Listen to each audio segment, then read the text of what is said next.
Hi again, everybody. I'm Sue with Design Your Gift. Today we'll make a stretchy bracelet. It's one of the easiest things to do. It's fast and it's fun. You can make it very simple or you can make it very fancy.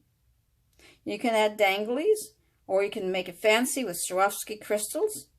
You can make it symmetrical with different kinds of the same bead with a few findings, or you can make it totally random where every bead and every finding is different. To these turquoise beads, I added a couple of corals for some accent. Or you can make it all different kinds of beads and different kinds of findings. Large beads, small beads, usually in the same color tone, but doesn't even have to be. You can even add some charms or some danglies if you like. Whatever you like to do, there's no wrong way. First thing you might want to think about is this for yourself or a friend? Do you prefer a certain color? Or are you trying to make something to match an outfit? So think about those things and what you might like to have. Some of the tools you're going to need would, of course, be your stretch magic. You'll need your cutters or small sharp scissors.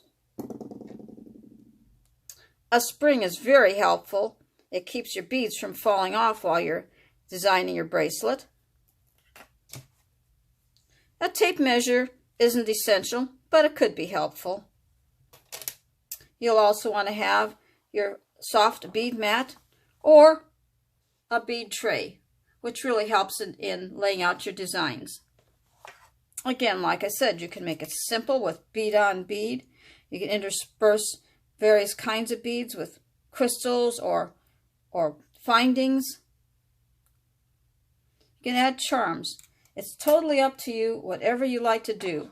So think about what it is you would like to make. Most bracelets are roughly 7 to 8 inches in length.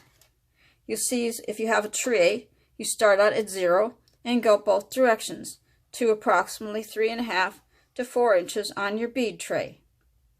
Again, you can make it random with all different kinds of beads, or you can make it symmetrical. I've chosen red because I like red, and I've interspersed it with some little gold findings. I started this out, and of course I have my spring here to keep my beads from falling off, and I decided to add a center bead. But that certainly isn't necessary because bracelets just spin around on your arm, and there really is no time that it stays centered. But sometimes it's fun to have that as an accent. Some things to think about are pearls cannot be used for stretchy bracelets. The holes are way too small, and I definitely don't recommend using the thin stretch magic. Also, very tiny beads or beads with small holes won't work on the stretch magic either. But I would say the majority of beads will work easily on stretch magic, and it really is great because it can fit your arm much more securely and is easier on and off than one with a toggle. However, I know a lot of people do prefer toggles. So now we've just designed a simple stretchy bracelet. Now I'm going to take the spring off and now we're ready to tie it.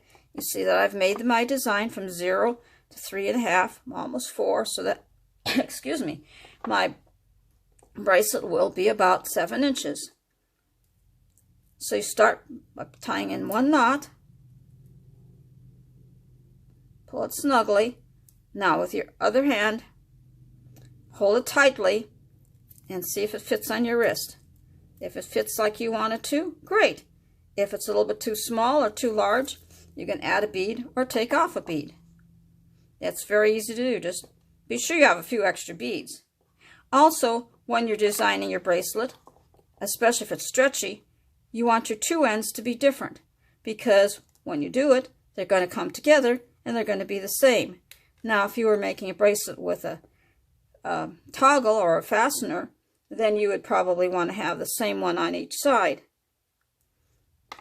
Again, we will tie it one simple knot, pull it up, make a second knot,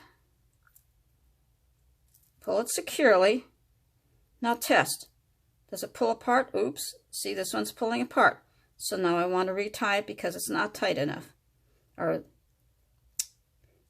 this is the tricky part, but it's not really that bad. Okay, so tie it tight. I kind of find that if I let the beads dangle, that kind of helps it to orient its own self. Also, see the way the elastic naturally wants to make a turn? So don't try to make it go that way when it's trying to go this way. That's just a simple little thing that I found that usually helps. Okay, we'll try it again. Tie it tight, 2 knots. Pull it tight. All right, now it's holding. See, it's holding. It's not stretching out. All right, so we make a 3rd knot. Tight, good and tight. Don't pull too hard. You can break it. But I kind of pull on one side, pull on the other.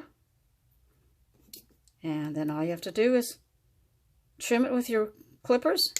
Close, but not so close that you cut your elastic. And voila!